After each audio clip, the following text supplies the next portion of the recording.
আপনাকে কে বললো যে ঝিল্লির কেউ নেই? আমরা সবাই আছি। ভাইয়াজি,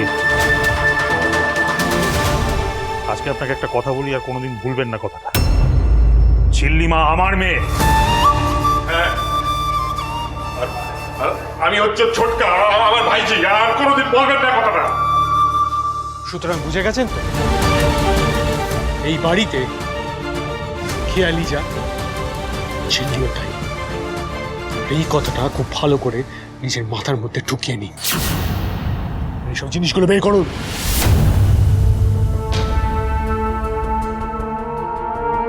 ঝিল্লিকে বাজে কথা বললো, দুষ্টু লোক একটা।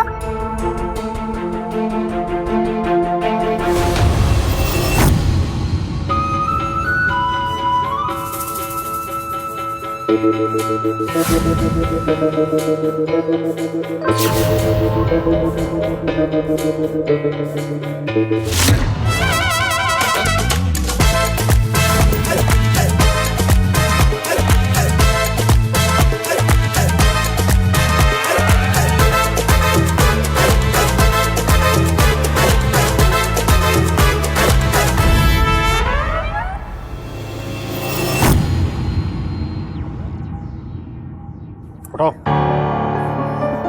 ওঠো, এদিকে এসো। তুমি করেছো না? থাপ্পড় মেরে একেবারে সোজা করে দিতে হয়, এই শিক্ষা দিয়েছি আমি তোমাদের। কি করছেনটা কি? সবার সামনে ভাবে বকছেন কেন? আমি পরে বুঝিয়ে বলতাম। তুমি চুপ করো। শিকারি দুষ্টুমি করে যাও আর বাচ্চাদের এইসব শেখাচ্ছ। সবার সামনে আপনি এভাবে ওকে বকবেন? দেখছেন তো কাঁদছে। কাঁদো। ইস,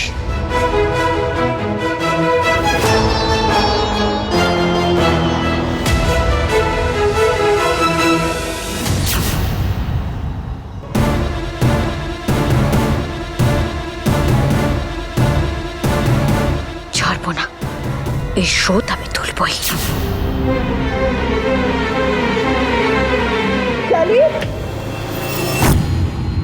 মিষ্টি, কাঁদে না বাবা।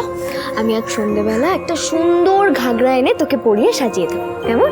তাহলে একটু কান্না কমবে। সত্যি তো ঝিল্লি দিবি তো মাম্মি? প্রমিস। এই হিবিসটা ব্যাপার জবে থেকে এসছে না, বাড়ির ঝামেলাগুলোকে একেবারে 4 গুণ বাড়িয়ে দিয়েছে। তার মধ্যে মিস্টার সিংহরায়ের যা বকাবকির চোট, ছোটকা আর জেঠু না খেয়েই দোকানে চলে গেল। ঝিল্লি চৌধুরী যদি আগের মতো থাকতো না, নিজের স্টাইলে একেবারে সোজা করে দিত, বাই গড বলছি। না না, ওই হিবিসটা ব্যাপার শুনে চোখে চোখে রাখতে হবে। যদি বাচ্চাদেরকে কিছু করে দেয়, তারপর বাচ্চারাও রেগে গিয়ে যদি ওর আধমাথা চুল কেটে দেয়, তখন আমি কি করবো? আমার তো কিছু করার নেই, কারণ বাচ্চাদের জ্বালালে তো ওর উত্তর দেবেই। আরে বাবা যান না, একদম মিস্টার সিংহরার মতো একটা লোক। মাথা খাবে ঠিক করেছে মানে মাথা খাবে। এই যে শুনুন তো, ডুপ্লিকেট না তো, অরিজিনাল মিস্টার সিংহরায়। এখন নিশ্চয়ই জ্ঞানের বাণী সম্প্রচার করবে লাইভ। নো, ঝিল্লি চৌধুরী ইগনোর। এই দাঁড়াও, গাড়িতে ওঠো, তোমার শাড়ির দোকান অবধি পৌঁছে দিচ্ছি। যে মিষ্টিকে ধমকাধমকি করে তার গাড়িতে ওঠা যাবে না, আমি তো উঠবই না। বললাম তো, বাজে কথা না বলে গাড়িতে ওঠো, কোনো কথা শুনবো না, ওঠো। খালি ধমক আর ধমক। আমাকে কি আপনি স্টুডেন্ট পেয়েছেন নাকি? হ্যাঁ, স্টুডেন্টই তো। তোমাকে জীবনের সঠিক পথ দেখানোই আমার কাজ। সবসময় একটা বড়দা বড়দা ভাব। এই যে শুনুন, আমি না গাড়িতে না উঠলে কি করবো সেটা বুঝতে পারছো তো?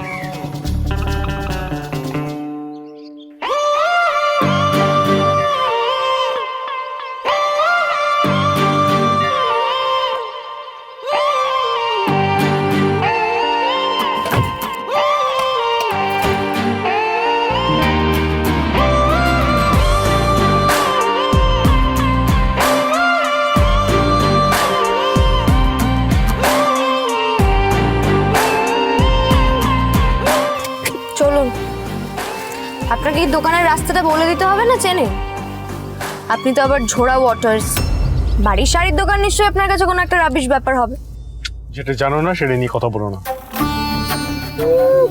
নিজের প্রাক্তন প্রেমিকার নামে কোম্পানির নাম রাখে আবার বড় বড় কথা।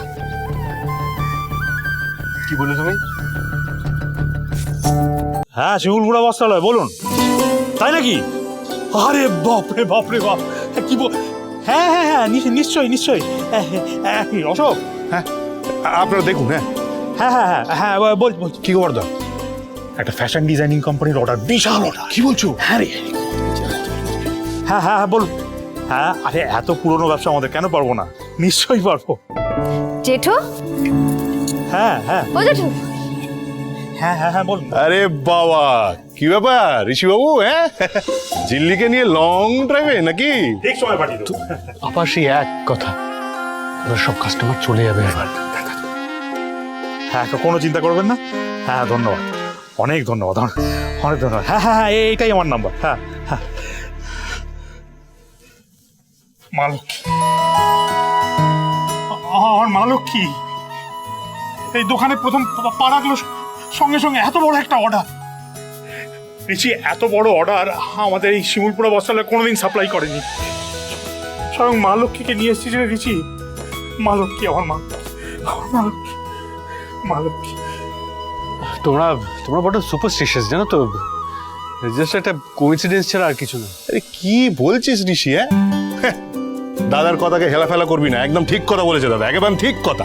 না না ছোটকা, ওনাকে কিছু বলো না। ওনার কাছে তো আমি, কোকো, মোমো, মিষ্টি আমরা খারাপ, খুবই খারাপ।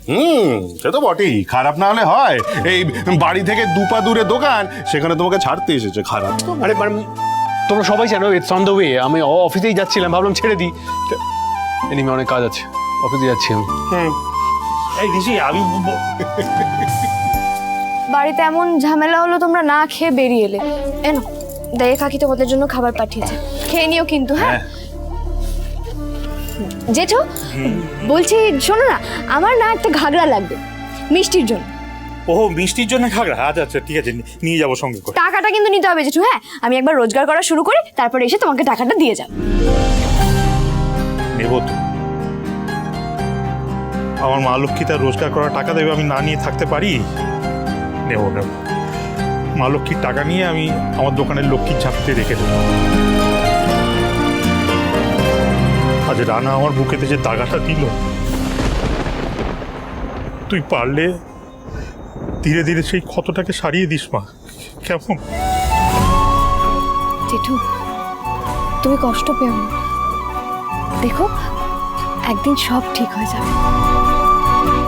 এরকম কেন করছো? কাঁদতে নেই, কাঁদতে। মিষ্টি,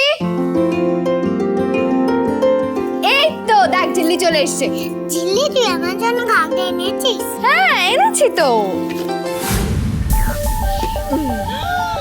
दया रे दया मिस्टी এটা তো কিতনা সুন্দর আছে। ঝিল্লি, থ্যাংক ইউ।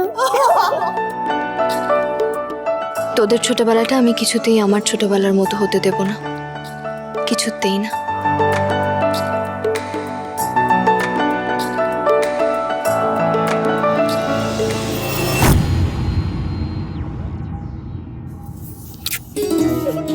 এটা কি হলো? একটা আমাদের তরফ থেকে আর একটা মেজদা ভাইয়ের তরফ থেকে।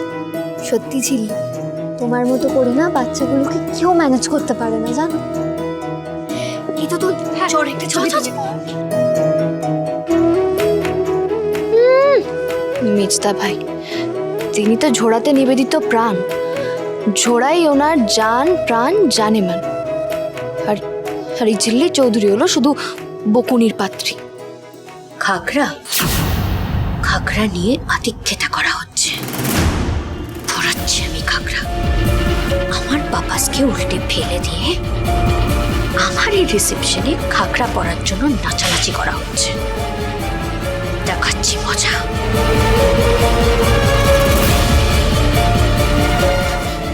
কি এত মদ ঢুকলো কি করে?